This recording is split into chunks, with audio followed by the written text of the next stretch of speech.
All right, so we're going to look at how to get out of under pressure, and right now Dan has me in the double under and he's about to smash me. And if I stay here, he wins 100%. Like, I'm not going to stop this. What we're often missing is the fact that we can still move. So I can move out here and I can start to break his control of me.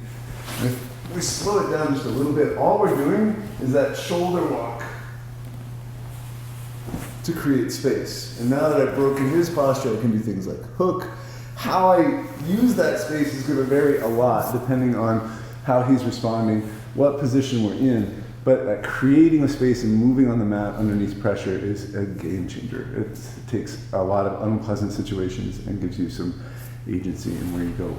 Similarly, a lot of times when we transfer from like a low guard to a high guard, we now are actually buried underneath them. My hips are to Russell's hips, and it's easy for him to start driving forward and making my life really hard for me.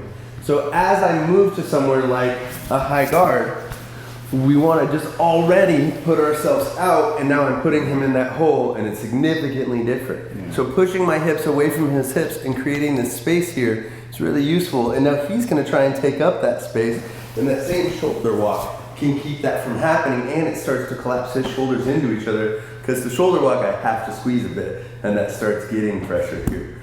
So that's another, it's the same exact movement, just in a different context.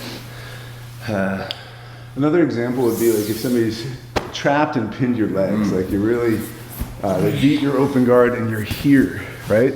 And so again, if I stay in the same spot, Dan has already won, right?